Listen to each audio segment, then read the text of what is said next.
Hoy vamos a platicar del tipo de sociedad que queremos nosotros los mexicanos, pero también del tipo de sociedad que pensamos debemos aspirar. Y cuando hablamos de a dónde queremos llegar o del sueño que queremos conseguir, tenemos que hablar y sobre todo tenemos que identificar cuáles son los valores que acompañan a esa visión de futuro de la sociedad que queremos alcanzar. Hoy en nuestro país, hemos platicado a lo largo de muchos programas, enfrentamos problemas que aquejan de manera importante a la sociedad.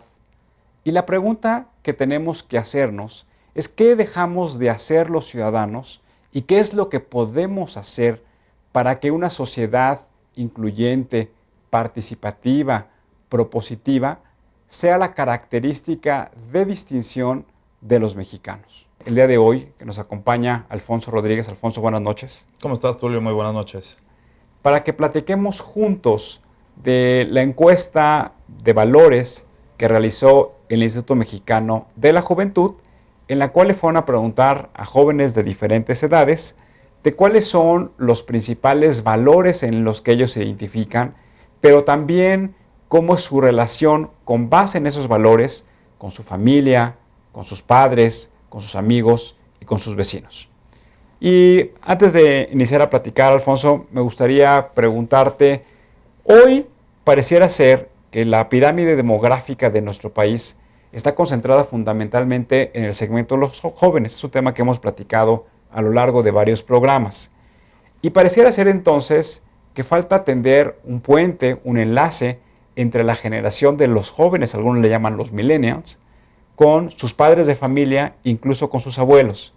Y nos parece que en esta transformación de cómo podemos contagiar una mayor participación de la sociedad civil, pues también está relacionada en cómo los jóvenes hoy le están viendo un valor agregado, están identificando incentivos para que puedan participar. ¿Qué nos puedes platicar acerca de esto, Alfonso? Pues yo creo que hoy los jóvenes en México, Tulio, están ávidos de participar en cualquier situación que tengan, ya sea para trabajar, para prepararse en la escuela y después poder trabajar, para que en su familia sean escuchados y asimismo en sus comunidades. Yo creo que también los jóvenes hoy tienen la esperanza de no solo tener un éxito laboral, sino de también poder participar en su comunidad y hacer cosas por la gente que más lo necesita.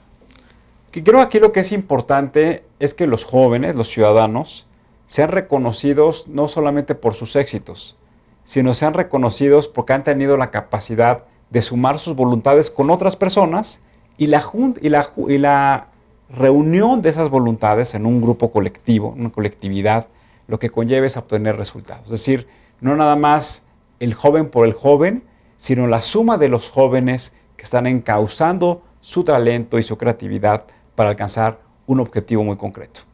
Para entrar en los documentos que platicábamos hace un momento, me gustaría un poco preguntarte, Alfonso, en esta encuesta le fueron a preguntar a jóvenes en su relación con sus padres si pensaban de igual manera con respecto a una serie de valores. ¿Qué nos puedes decir de estos resultados?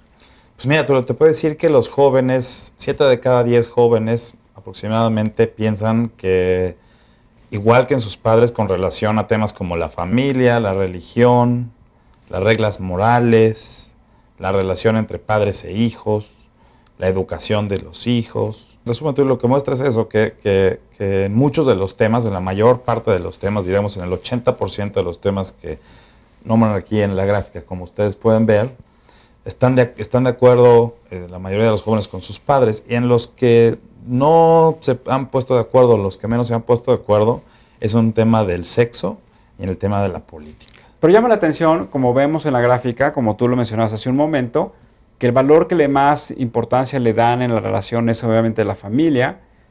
Llama la atención también la religión y las reglas morales como dos elementos importantes, y eso está relacionado con la participación de los ciudadanos, con la formación de ciudadanía.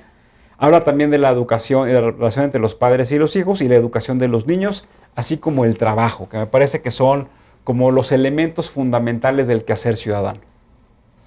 Sí, es correcto. Y luego continúan diciendo, o sea, también están de acuerdo en el trabajo, quizás en menor medida, en temas como el matrimonio, en el dinero, en el tiempo libre, en cómo lo administran. Y como te decía, en los que no se ponen de acuerdo así como muy fácilmente es en temas sexuales y en temas de política. Vamos a ver la siguiente gráfica en la pantalla, en donde también le preguntaron a los jóvenes en un grado del 1 al 10, ¿qué es lo más importante en su vida? ¿Qué nos puedes decir, Poncho, de esa gráfica? Pues aquí destaca Tulio que los jóvenes identifican a la familia como uno de los aspectos más importantes de su vida. O sea, de una calificación de 10 le dan una calificación de 9. Es el valor 9. más alto para un joven, es la familia. Es correcto. En siguiente, consideran que es el trabajo. Luego la pareja, el dinero, la escuela, los amigos, la religión y la política con 15. Si se dan cuenta, tanto en la gráfica anterior como esta, lo que se refiere a la visión de la política, lo que nos está demostrando es que hoy los jóvenes, 1.5 de cada 10, son los que le dan mucha importancia al tema político, pero llama la atención que 30% los consideran que es nada importante, 3% es poco importante y 2% algo importante. O sea, quiere decir entonces que sigue siendo uno de los elementos menos pensados por parte de los jóvenes. En esta encuesta se le preguntaron a los jóvenes, porque creo que es importante identificar cuáles son los 3 principales problemas que ellos consideran que enfrentan en su vida. El primer problema que identifican, que es el 50% de ellos, es la mala economía. El segundo problema es la inseguridad y la delincuencia. El tercer problema es el trabajo o desempleo, la educación, la falta de políticas sociales e infraestructura, la violencia, el mal gobierno y la corrupción, los problemas sentimentales, problemas familiares, alcoholismo y drogadicción, problemas sociales y los problemas de salud. Aquí llama la atención, Alfonso, que la mala economía, o sea, el curso de la economía sea como el principal problema que enfrentan los jóvenes, y eso está derivado en su tardanza de incorporarse a la economía formal, en la poca posibilidad de obtener un buen empleo y un empleo bien remunerado, en que los jóvenes muchas veces no están asociando la formación profesional que tuvieron con el empleo en el cual están ocupando. Y eso también lo que nos llama y llama mucho la atención es que nuevamente la política, la participación de la sociedad, la participación como ciudadano, no es uno de los elementos que le generen gran importancia. También preguntamos si participan en algún tipo de organización a los jóvenes, porque pareciera ser que por ser joven, pues tienes la posibilidad de dedicarle más tiempo a participar en alguna actividad concreta, puedes tener mucho más entusiasmo. Siempre se ha dicho de manera coloquial que los sueños de los jóvenes son muy diferentes a los sueños de los grandes, y que los jóvenes siempre son soñadores y los grandes ya no son lo tanto porque han tenido una serie de frustraciones en la vida que han conllevado que ya no tengan esos sueños. Sí, claro, Tulio. Aquí llama muchísimo la atención que el 92.6% de los jóvenes no ha participado en alguna organización. Es decir, 9 de cada 10 no han participado de manera clara, contundente, responsable y comprometida en alguna organización. Y eso entonces nos habla del estado de situación, de cómo está hoy el valor agregado o el incentivo que ven los jóvenes en pertenecer a una organización. Pero creo que una pregunta que nos deberíamos hacer es, ¿por qué los jóvenes no se animan a participar como jóvenes con esa energía en organizaciones que pudieran transformar su comunidad o ayudar a familiares, o incluso pensando un poco más grande en ayudar al país? ¿Tú identificas una diferencia de cómo pensábamos nosotros cuando estábamos en la universidad a cómo piensan hoy los jóvenes? Pues quizás la diferencia sea en que a lo mejor nosotros veíamos que había mucha oportunidad en el país y que teníamos la responsabilidad de actuar y no solamente de pensar en qué podíamos hacer para el beneficio del país. Yo creo que los jóvenes tienen una falta de esperanza, una falta de credibilidad en ellos y en las instituciones, y se me hace que esas son dos de las cosas que podría enumerar que pudieran responder a tu pregunta. Yo creo que también hay varios sociólogos y filósofos franceses que hoy hablan del individualismo, una sociedad que se basa fundamentalmente en la participación de la persona como una sola unidad. Y bueno, lo que significa es que hoy vemos a las personas dialogando entre su teléfono celular y ellos mismos, Hoy vemos a las personas que cuando ven un programa de televisión lo están viendo en su tableta electrónica o lo están viendo en la televisión de su recámara. Entonces ya no existe ese diálogo entre la familia. Y pareciera ser entonces que este egocentrismo, este individualismo que caracteriza a las actuales sociedades, también lo que está conllevando a que no haya esos grandes proyectos articulados por comunidades y por organizaciones. Hoy nos acompaña César Lozano, que es una persona que ha trabajado de manera muy importante en los últimos años en diversas organizaciones de la sociedad civil, tratando de fortalecer las capacidades internas de esas organizaciones. Él actualmente dirige una organización llamada DEUM, que es de Desarrollo Humano. César, muchas gracias por acompañarnos y buenas noches. Gracias, Tulio, por la invitación. César, pues para iniciar me gustaría preguntándote, ¿qué es para ti un buen ciudadano? Es sentirse parte de la transformación con el otro. ¿Esto qué significa? Hay una empatía en la necesidad, en la realidad que estamos viviendo por ciertas temáticas sociales que se emanan directamente en nuestro país. Hablamos de educación, hablamos de trabajo, de jóvenes o personas indígenas, migrantes, y dependiendo de esa necesidad necesitamos construir procesos. Y ser un buen ciudadano es sentirse parte para transformarse con el otro. Contribuyo a ese proceso de ayuda y bienestar y por otro lado yo también me transformo con él o con ella. ¿Qué tipo de sociedad actualmente tenemos en México? Está viviendo una dualidad y parte de esa dualidad hay un elemento resiliente en desarrollo humano, que la palabra resilio significa en latín resurgir de la adversidad. Creo que México, por una parte de esta dualidad, ha experimentado esta vulnerabilidad que a lo largo de los años, y como bien comentaban, en 1960 pues surge lo que era la realidad juvenil. Según van caminando los tiempos, ahora hablamos de realidades juveniles.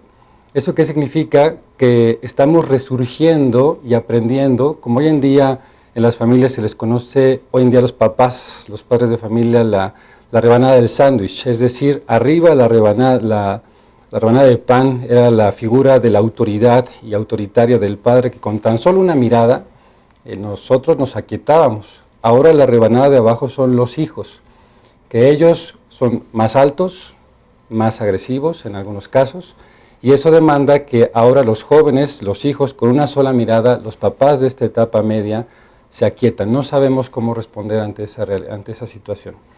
Y la otra parte de la dualidad de nuestro país habla de un México participante e incluyente dentro de la sociedad. Si bien es cierto, estamos aprendiendo en procesos de voluntariado, a diferencia de otros países como Estados Unidos y Europa, que la participación es más amplia. Aquí en México estamos incidiendo en la credibilidad, porque una de las cosas que me he encontrado en el acompañamiento a la comunidad es recuperar la confianza ante ciertos hechos, experiencias que cada uno hemos vivido en nuestra familia principalmente.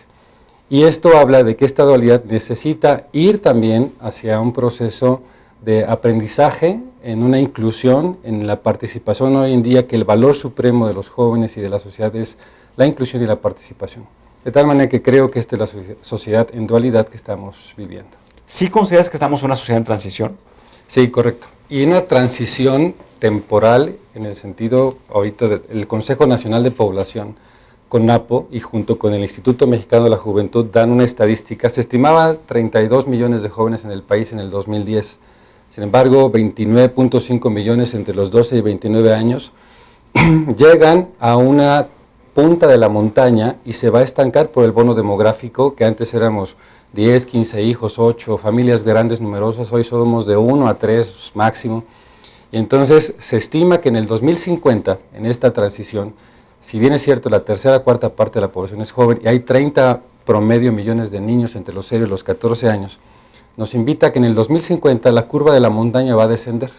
Por tanto, hoy en día las instituciones geriátricas se están preparando para alistarse a una población de un México que va a trascender a un México joven, a un México de adultos mayores. ¿Qué tipo de sociedad estamos aspirando los mexicanos? ¿Cómo la puedes caracterizar? En esta transición yo veo a una población incluyente y participativa, sí dentro de un sistema democrático. Sin embargo, cuando hablamos de una filosofía institucional, cito a un autor que es Jorge Medrano, doctor en valores, y a Carlos T. Wagner, experto en planeación estratégica, que nos habla que en esta sociedad a la cual le damos valor y es la valoración del valor. Entonces, una institución como tal, llámese asociación civil, llámese institución de asistencia privada, gubernamental privada, privada del sector empresarial, nos invita a elegir cuáles son los valores que nosotros queremos destinar para ir transformando gradualmente, puesto que un valor responde a una necesidad y a una realidad del tiempo. Más adelante ya no será tan necesario y estaremos adaptando esta dinámica a lo que vayamos trascendiendo en el tiempo. ¿Cuáles consideras tú que son los valores fundamentales que debe portar la sociedad a la que aspiramos?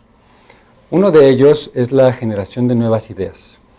Hoy en día el medio de comunicación, cuando lo vemos desde el individualismo o desde el consumismo, llamado Juan Pablo II hedonismo, el placer por el placer, entonces un valor es la generación de ideas que transforman y combaten aquello que nos influye directamente a las personas, desde los niños, adolescentes hasta los adultos. Otro es la innovación y la creatividad dentro de esta generación de ideas, porque los jóvenes están buscando espacios donde puedan incidir. Si bien es cierto, a veces es difícil, sin embargo, creo que otro valor es ya lo mencionamos, la inclusión dentro de estos tres sectores, tanto en organismos locales, regionales, nacionales como internacionales. ¿Por qué? Porque así evitamos incluso la fuga de cerebros de jóvenes capaces para que se inserten en nuestro país y puedan tener este aporte en nuestra sociedad.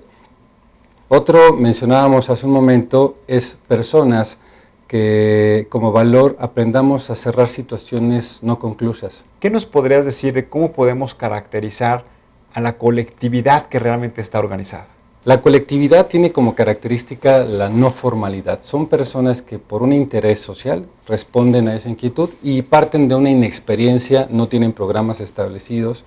Y la colectividad está motivada a profesionalizarse y la figura más sencilla en su característica es la asociación civil, que en 6 meses si se constituye, entonces le están dando empíricamente, están sistematizando, que sería otra característica de la colectividad, sistematizar la experiencia que otros sectores no tienen para poder convertirlas en manuales, en libros, en documentos, subirlo a las redes sociales y que de ello pasemos a una figura jurídica que permita, la mayoría de las instituciones se constituye para la procuración de fondos. Sin embargo, cuando hablamos de esta profesionalización, requerimos que sean transparentes. Por tanto, la experiencia con la profesionalización son 2 elementos importantes para que lo que nació de una idea se sistematice concretamente en documentos, se profesionalice, se genere un sistema transparente y esta idea llegue a proyectos sustentables en el tiempo. Mucho de los nacimientos de las colectividades lo que hacen es sumar voluntades y me parece que este elemento, el capital humano, es de lo trascendente. Las organizaciones no subsisten si no hay este perfil, este capital humano. De tal manera que muchas de las personas ponen al servicio su conocimiento, su especialidad, su maestría, su doctorado o su conocimiento o tan solo su experiencia. Cuando esto se suma, entonces una comunidad puede poner la mano de obra, por ejemplo. El conocimiento de un arquitecto o de un ingeniero puede los planos. Cuando hablamos de espacios, entonces alguien puede poner su casa y no necesariamente requerimos de dinero. Los pequeños aportes, a veces los que hemos sido voluntarios sabemos que más que recibir estamos dando ese dinero que tenemos en la bolsa. Entonces puede ser un segundo valor y uno de los más importantes es la esencia de la persona. Y en esta esencia de la persona, un valor que me parece valiosísimo de Erikson es la empatía con el otro. Es decir, no es ponerse en el zapato del otro, sino el cómo sí. Puedo experimentarme, ahorita que veíamos en los testimonios, en el sentir y en el pensar de esa mujer o de ese hombre violento, para no juzgarlo, sino acompañarlo. Y creo que cuando ofrecemos estos elementos, podemos hablar de otros aportes que pueden tomar en cuenta quienes se dedican a este tema de responsabilidad social. César, para concluir el programa, ¿estamos listos para alcanzar la sociedad a la que aspiramos los mexicanos? En proceso, y en un proceso que requiere de años, y de años, los años se van a acortar en la medida en que sumemos las voluntades. Me parece que hay 3 elementos importantes. Uno es la suma de voluntades, otro es la generación de procesos articulados, que es muy parecido al primero, y el otro, generación de transparencia en todo lo que hagamos. Cuando hablo de articulación, es que podamos sumar sociedad civil organizada, gobierno, empresas, organismos internacionales por una sola causa. Me parece que cuando eso lo hacemos, entonces podemos capitalizar un proceso de cambio paradigmático, y es romper los viejos paradigmas, y por paradigma hablo de usos y costumbres que están muy arraigados en el tiempo, y necesitamos, en un segundo elemento, generar estos procesos resilientes, que seamos capaces los mexicanos de resurgir de la adversidad, y que los mexicanos, cuando lo hemos hecho, en el temblor del 85, que me tocó vivirlo, perder la casa, la suma de voluntades nos hizo levantar a nosotros como familia, y creo que por eso debemos de apostar en proceso de transición, como lo comentamos hace un momento. César, muchas gracias por habernos acompañado, gracias por tu trabajo ciudadano, y seguiremos conversando sobre estos temas en otra ocasión. Muchas gracias, Tulio.